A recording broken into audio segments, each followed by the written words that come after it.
सतत अपमान करणाऱ्या लोकांसाठी हे 10 नियम वापरा। पहा, तुमच्या जीवनामध्ये पुन्हा कधीही अपमान होणार नाही। हे नियम पाळा, कधीही अपमानित व्हावे लागणार नाही। मित्रांनो, तुम्ही कधी अशा लोकांशी डील केलं आहे का की जे तुमची सहनशक्ती, पेशन्स हा तपासण्यात अगदी माहिर असतात, तुम्हाला प्रचंड मानसिक त्रास देतात।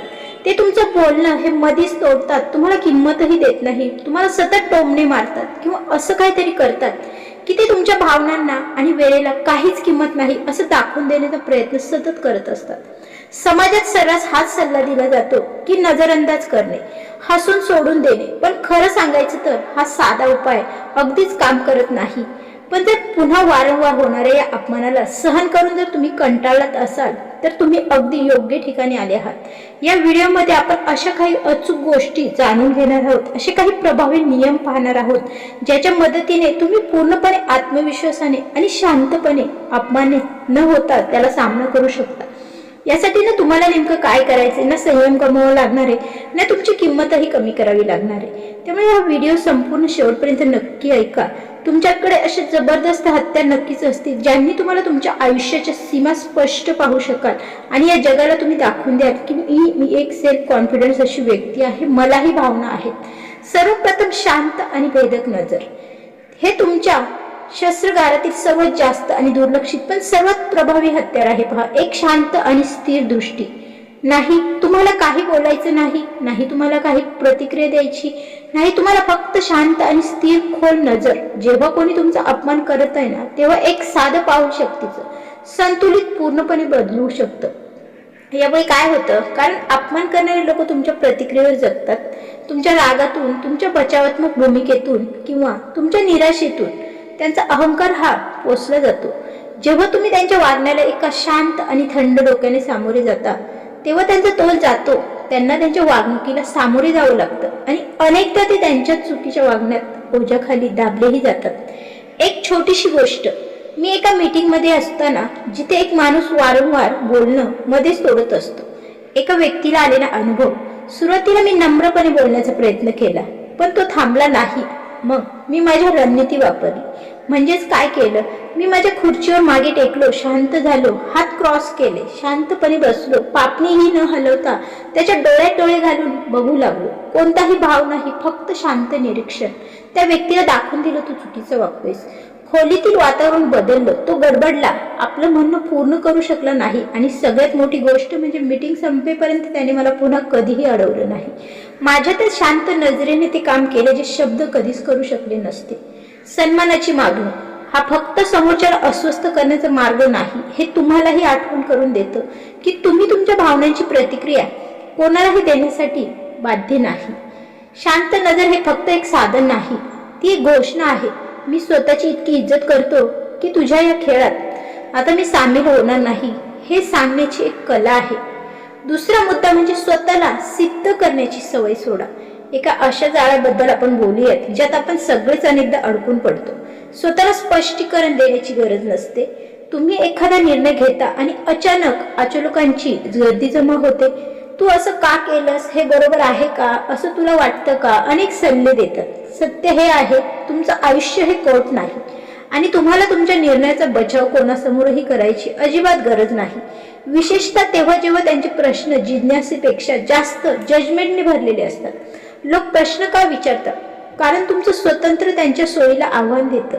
पण लक्षात ठेवा, त्यांची गैरसोय तुमची जबाबदारी नाही। जेव्हा तुम्ही स्वतःला समजवता तेव्हा तुम्ही नकळत आपली शक्ती त्यांच्या हातात देता। तुम्ही जितकं जास्त सिद्ध करता तितकी जास्त तुम्ही त्यांना तुमच्या मार्गावर प्रश्न विचारण्याची परवानगीही देता। जेव्हा मी माझ्या आवडीच्या गोष्टीसाठी माझी पक्की नोकरी सोडण्याचा निर्णय घेतला तेव्हा माझ्या मनात खूप साऱ्या शंका होत्या, कुशंकाही निर्माण झाल्या, अनेक प्रकारचे प्रश्नही आले। सुरुवातीला मी त्यांना समजावण्याचा प्रयत्नही केला। मला वाटलं समजावलं तर शांत होतील, पण परिणाम हा उलटाच झाला। त्यांनी आणखी प्रश्न विचारायला सुरुवात केली, का तर मी ते ऐकत गेले। शेवटी मी माझी पद्धत बदलली। जेव्हा कोणी विचारलं तू तुझी स्थिर नोकरी का सोडलीस, माझं उत्तर इतकंच होतं, कारण मला ते करायचं होतं। आणि गोष्ट तिथेच संपली नाही बरं का। स्वतःला सिद्ध करणं सोडल्याने तुम्हाला एक स्वातंत्र्य मिळतं, हे सांगणं खूप महत्वाचं आहे। माझ्या निर्णयावर विश्वास आहे आणि मला तुमच्या मान्यतेची गरज नाही। आत्मविश्वासाने भरलेलं मौन कधी कधी कोणत्याही स्पष्टीकरणापेक्षा हे जास्तच ताकदवर असतं. शांतता म्हणजे कमजोरी नाही, तो एक विचारपूर्वक घेतलेला निर्णय. आणि तो असा संदेश देऊ शकतो की जो शब्द हा कधीच देऊ शकत नाही. हे काम का करतं? कारण तुम्ही प्रतिक्रिया दिली तर अपमानाला बळ मिळतं. जेव्हा कोणी तुम्हाला नकारात्मकतेत ओढण्याचा प्रयत्न करतं तेव्हा ते तुमच्या प्रतिक्रियेसाठी, तुमच्या भांडणासाठी किंवा त्यांच्या वागणुकीला हे योग्य ठरण्यासाठीही आतुरलेलं असतं.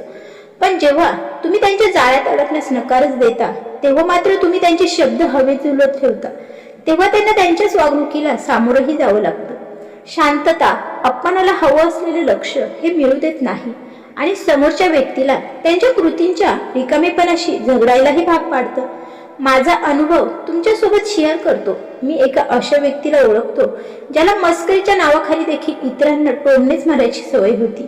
एके दिवशी त्याने माझ्यावर एक तिखट टिप्पणी केली. अगदी कडूसर. मी त्यावर एक ना कोणतं स्पष्टीकरण दिलं ना पलटवार केलं. त्याऐवजी मी फक्त माझ्या भुवया उंचावल्या, शांत राहिलो आणि खोलीत एक अस्वस्थ करणारी शांतता पसरू दिली. आपल्या डोळ्यांमध्येही तितकीच ताकद असते. परिणाम काय झाला तो स्वतःच सावरू शकला नाही. बडबडला आणि शेवटी गप्प बसला. त्या एका क्षणाने सगळं काही बदललं.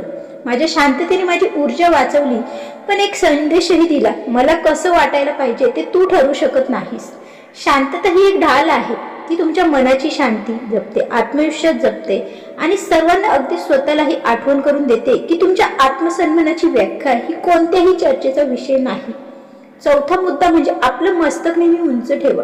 आपलं मस्तक उंच ठेवणे ही एक रणनीती आहे ज्याची ताकद कधीही कमी होत नाही. जेव्हा कोणी तुमचा अपमान करतं तेव्हा त्याचं उद्दिष्ट तुम्हाला खोटं किंवा कमजोर वाटावं असंच असतं. पण जेव्हा तुम्ही ताठ मानेने उभे राहता, खांदे मागे ठेवता, मस्तक उंच ठेवता, तेव्हा तुम्ही एक स्पष्ट संदेश देता. मला माहित आहे की मी कोण आहे आणि तुझे शब्द, तुझी कृती ही माझ्याकडून कोणीही हिरावून घेऊ शकत नाही. अपमान करणारे लोक याच तर विश्वासावर पोहोचले जातात की त्यांचे शब्द तुम्हाला हलवू शकतील. पण जेव्हा तुम्ही झुकण्यास किंवा घाबरण्यास नकार देता तेव्हा तुम्ही त्यांची तथाकथित अधिकार हे तोडूनही टाकता. पुढच्या वेळी जेव्हा कोणी तुमच्यावर टोमणा मारेल तेव्हा लगेच प्रतिक्रिया देण्याऐवजी थोडा वेळ थांबा. एक दीर्घ श्वास घ्या. आपलं मस्तक उंच करा आणि त्यांच्या डोळ्यात एक शांत प्रतिष्ठित नजरेने बघा. शांत स्मित हास्य द्या आणि त्यांच्या बोलण्याला काहीही महत्त्व नाही अशा प्रकारे पुढे जा. तुमचा हा दृष्टिकोन कोणत्याही पलटवारापेक्षा जास्त जोरदार उत्तर देईल. आत्मविश्वासाचा खरा अर्थ आत्मविश्वास म्हणजे कोणाला सिद्ध करणे नाही. आत्मविश्वास म्हणजे स्वतःला हे आठवण करून देणे की तुम्ही आधीच परिपूर्ण आहात. जेव्हा तुम्ही मस्तक उंच ठेवता तेव्हा तुम्ही हे सत्य स्वीकारता की तुमच्याजवळ तुम्हाला हवं असलेलं सर्व काही आहे. त्याची नकारात्मकता तुम्हाला परिभाषित करत नाही आणि तुमचा आत्मसन्मान हा अढळ आहे. गर्वाने चाला. असं नाही की तुम्हाला माहिती आहे की तुम्ही खूप काही आहात, कारण खरंच तुम्ही आहात. आणि ही शांत शक्ती तुमच्या अपमानावरच एक सर्वात मोठं हत्यार देखील आहे. पाचवा मुद्दा म्हणजे स्वतःच्या सन्मानासाठी अंतर ठेवा. खरं सांगायचं तर अनेकदा अपमानाला सामोरं जाण्याची सर्वात प्रभावी मार्ग म्हणजे एक पाऊल मागे हटणं हेच आहे. प्रत्येक जण तुमच्या आयुष्यात पहिल्या रांगेतील जागेचा VIP सीट घेण्याचा हकदार नसतोच. जेव्हा कोणी वारंवार तुमच्या सीमा, बाउंड्रीज ओलांडत असतात, तुमच्या आत्मसन्मानाचा अपमान करत असतात किंवा तुमची ऊर्जा ही शोषून घेतात, तेव्हा त्यांच्यापासून अंतर राखणं हे लहानपणाचं नाही तर मोठेपणाचं लक्षण आहे. हे आत्मसन्मानाचं एक मोठं पाऊल आहे. ही तुमची ऊर्जा जपून ठेवण्यासाठी आणि तुमच्या कल्याणाला प्राधान्य देण्यासाठी आहे. तुमच्या आयुष्याला एक VIP इव्हेंट समजा. जे लोक खरोखर तुम्हाला प्रेरणा देतात आणि तुमचा सन्मान करतात त्यांनाच फुल ॲक्सेस पास मिळेल. पण जे लोक नकारात्मक, ड्रामा किंवा अपमान करून येतात त्यांना या यादीत जागाही नाही. हे अगदी सोपं गणित आहे. माझ्या एका मित्राला माझ्या निर्णयाची मस्करी करण्याची सवय होती. सुरुवातीला मी दुर्लक्ष केलं. मला वाटलं की मी जास्तच प्रतिक्रिया देत आहे, पण हळूहळू त्याच्या टिप्पण्यांमुळे मला हे त्रास होऊ लागला. म्हणून मी एक शांत निर्णय घेतला. कोणताही वाद नाही, कोणताही ड्रामा नाही, फक्त अंतर ठेवून राखायचं. परिणाम काय झाला? मला हलकं आणि स्वतंत्र जाणू लागलं. मला हे समजलं की मी अशा नात्यासाठी पात्र आहे जे मला घडवतात, जे तोडत नाहीत. सत्य हेच आहे, आपल्या शांतीचं रक्षण करणं स्वार्थ नाही, ते अत्यावश्यक आहे. अंतर ठेवल्याने स्पष्टता, विकास आणि अर्थपूर्ण नात्यांसाठी एक जागा तयार होते. ही एक शक्तिशाली आठवण आहे की आत्मसन्मानाची सुरुवात तेव्हाच होते जेव्हा तुम्ही ठरवता की तुमच्या जगात तुम्ही कोणाला जागा देणार. सहावा मुद्दा म्हणजे प्रश्नांद्वारे लक्ष विचलित करा. आता पुढचा मुद्दा खूप समजून घेणे गरजेचे आहे. जेव्हा कोणी तुमचा अपमान करतं तेव्हा तो तुम्हाला भडकावण्याचा किंवा तुमच्यावर प्रभुत्व गाजवण्याचा विचारपूर्वक प्रयत्न हा नक्कीच करत असणार. पण प्रतिक्रिया देण्याऐवजी किंवा बचावात्मक होण्याऐवजी परिस्थिती उलटून टाका ना. त्यांना 2 शांत आणि सरळ प्रश्न विचारा. तुम्हाला असं बोलणं योग्य का वाटतं आणि तुम्हाला यातून नेमकं काय साध्य करायचं आहे बरं? यामुळे काय होतं, कारण प्रश्न समोरच्या व्यक्तीला त्यांच्या वागणुकीबद्दल विचार करायला भाग पाडतात. अनेकदा पहिल्यांदाच बहुतांशी लोकांशी आवेगात किंवा सवयीने केले जातात. पण जेव्हा तुम्ही त्यांना स्वतःला स्पष्टीकरण देण्यासाठी मजबूत करता, तेव्हा तुम्ही त्यांचा प्रवाह हा थांबवता आणि संभाषणाचं नियंत्रण पुन्हा तुमच्या हातात घेता. कल्पना करा, मीटिंगमध्ये कोणी वारंवार तुमचं बोलणं थांबवत असेल, तोडत असेल, तर अशा वेळी टोमणा मारण्यावेळी शांतपणे विचार करा, मी पाहिलं आहे की तुम्ही माझं बोलणं वारंवार तोडता आहात. यामागे काही खास कारण आहे का? त्या क्षणी तुम्ही शक्तीचं समीकरण बदलून टाकता. हे ना उद्धट आहे ना भांडखोर. हे फक्त इतकंच दर्शवतं की नियंत्रण इथे माझं आहे आणि तुम्हाला माझी मर्यादा ओलांडू देणार नाही. प्रश्न विचारणे केवळ तणाव कमी करत नाही, तर तुम्ही एक संयमी आणि दृष्टनिश्चयी आहात हे दाखवते. 7वा मुद्दा म्हणजे स्पष्ट शब्दात मर्यादा आखा. इथे एक गोष्ट महत्वाची आहे. कधी कधी अपमानाला सामोरं जाण्याचा सर्वात चांगला मार्ग म्हणजे त्याला सरळ आणि स्पष्टपणे संबोधित करणे. याचा अर्थ रागावणे किंवा सीन क्रिएट करणे नाही. याचा अर्थ शांतता आणि दृढ निश्चयाने हे सांगणे की तुम्ही काय स्वीकारणार आहात आणि काय नाही.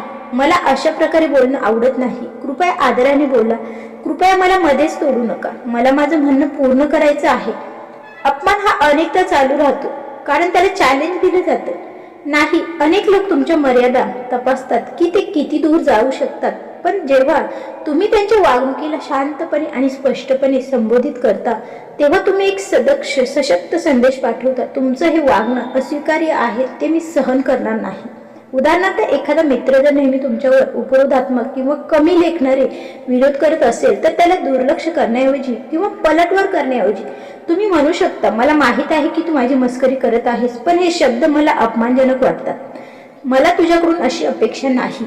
ही प्रतिक्रिया सरळ आहे, नम्र आहे आणि कोणताही गैरसमजाला जागा ठेवत नाही. जेव्हा तुम्ही राग किंवा चिंता न दाखवता मर्यादा आखता, तेव्हा तुम्ही आत्मविश्वास आणि नियंत्रण दर्शवता. स्पष्ट मर्यादा निरोगी नाती तयार करतात आणि सर्वांना आठवण करून देतात की सन्मान हा अटळ आहे. पुढचा आणि 8वा मुद्दा म्हणजे अपमानाला तटस्थ करा. अपमान अनेकदा वैयक्तिकच वाटतो, पण जर तुम्ही त्याला तटस्थ बनवलं ना, तर तटस्थ बनवणं म्हणजे नेमकं काय? एखाद्याच्या नकारात्मकतेला अशा पातळीवर आणणं जिथे तुम्ही त्याला सहजपणे हाताळू शकता, अगदी विनोदाने सुद्धा. याचा अर्थ एक शांत आत्मविश्वासाने भरलेली प्रतिक्रिया देणे, जी हे दर्शवते की त्यांचे शब्द तुम्हाला हलवू शकत नाही. जेव्हा तुम्ही अपमानाला एक तटस्थ पद्धतीने फ्रेम करता, तेव्हा तुम्ही त्यांना आश्चर्याचा धक्का देता. तुम्ही वादविवादाला संघर्षातून बाहेर काढून एक तटस्थ मैदानावर आणता, ज्यावर तुमचं नियंत्रणही आहे. कल्पना करा, एक सहकारी म्हणतो, मला वाटतं तू सोपा मार्ग शोधण्याचा प्रयत्न करत आहेस. बचावात्मक होण्याऐवजी तुम्ही उत्तर देऊ शकता, हेही होऊ शकतं, किंवा कदाचित मी फक्त कार्यक्षम आहे, याला आणखी चांगलं कसं बनवता येईल याबद्दल तुमच्या सूचना ऐकून आनंदही होईल. ही प्रतिक्रिया आत्मविश्वास आणि सकारात्मकता दर्शवते आणि दाखवते की तुम्ही किती सक्षम आहात. आंतरिक शांतीचे रक्षण हा नियम दाखवतो की इतरांची नकारात्मकता तुमच्या आत्ममूल्याला परिभाषित करत नाही. अपमान करणं तेव्हा थांबलं जातं जेव्हा लोक थांबतात. संदेश स्पष्टच आहे, तुम्ही नकारात्मकता मला किंवा माझ्या प्रतिक्रियेला परिभाषित करत नाही. हा संदेश सर्वात महत्वाचा आहे. 9वा मुद्दा म्हणजे देहबोली वापरा. अनेकदा तुमच्या शब्दांपेक्षा तुमच्या हालचालीत आणि देहबोलीत ही जास्त ताकद असते. जेव्हा तुम्ही अपमानाला सामोरे जात असाल, तेव्हा तुमचा शरीराचा पवित्र आत्मविश्वास आणि नियंत्रण हे दर्शवू शकतो, तुमच्या शब्दांपेक्षाही जास्त प्रभावीपणे. हे कसं करायचं नेमकं? तर पवित्र सुधारा, सरळ उभे राहा किंवा बसा. चांगली मुद्रा दर्शवते की तुम्ही आत्मविश्वासाचे आहात की सहजासहजी हलणारे नाही. नजरेला नजर जुळवा, स्थिर आणि कायमस्वरूपी डोळ्यांशी संपर्क साधा. हे सूचित करतं की तुम्ही लक्ष देत आहात आणि घाबरलेले नाही. यामुळे लगेच सन्मान मिळतो. शांत आणि नियंत्रित हालचाली, घाबरून हालचाल करणे किंवा अस्ताव्यस्त हावभाव टाळा, कारण हे असुरक्षिततेचं लक्षण असतं. कल्पना करा, कोणी तुमचं बोलणं मध्येच तोडतं, त्यांच्याशी भांडण्याचाही प्रयत्न करू नका. थांबा, बोलणं बंद करा, शांत नजरेने त्यांच्याकडे पहा आणि त्यांच्या संपण्याची वाट पहा. नंतर शांतपणे म्हणा, मी माझं बोलणं पूर्ण केलं नव्हतं, कृपया मला ते पूर्ण करू द्या. अपमान हा असुरक्षितता शोधतो. खाली झुकलेले खांदे, नजर चुकवणे किंवा घाबरलेली स्थिती याचा अपमान करणारे फायदाही घेतात. आत्मविश्वास दाखवा. सरळ उभे राहून डोळ्यात बघून आणि संयम राखून तुम्ही स्पष्ट संदेश देता, मी असा माणूस नाही ज्याला सहज वाकवता येईल. तुमची उपस्थिती तुमचा आत्मसन्मानाचं आणि अधिकाराचं प्रतीक बनतं. तुम्हाला जास्त प्रतिक्रिया देण्याची किंवा जास्त स्पष्टीकरण देण्याची गरज नसते. तुमची उपस्थितीच तुमचं विधान बनते. 10वा आणि शेवटचा मुद्दा म्हणजे उद्देश आणि संभाषण संपवा. कधी कधी अपमानाला हाताळण्याचा सर्वात प्रभावी मार्ग म्हणजे संभाषण तिथेच संपवून टाकणे. पण ते कसं करायचं हे खूप महत्वाचंही आहे. मग ते कसं कराल तर शांत आणि दृढ प्रतिक्रिया. जर कोणी सतत तुमचं बोलणं तोडत असेल तर म्हणा त्याला, मला वाटत नाही की हे संभाषण उपयोगी ठरत आहे. जेव्हा आपण आदराने बोलू शकू तेव्हाच आपण यावर नक्की चर्चा करू. स्वतःसाठी वेळ काढा. जर एखादा मित्र अपमानजनक टिप्पणी करत असेल तर त्याला म्हणा, मला वाटतं आपण एकाच पानावर नाही आहोत. मी सध्या इथे थांबत आहे. तुम्ही तुमच्या ऊर्जेचे नियंत्रण तुमच्या हातात घेता. हा संदेश देतो की तुम्ही तुमच्या वेळेचं आणि ऊर्जेचं मूल्य समजता आणि ते नकारात्मकतेवर वाया घालवणार नाही. हा दृष्टिकोन संघर्ष न वाढवता परिस्थिती हाताळण्याची एक शक्ती देतो. जेव्हा तुम्ही शांतपणे पण निर्णायक पद्धतीने संभाषण करता तेव्हा तुम्ही पॉझिटिव्ह वाटता.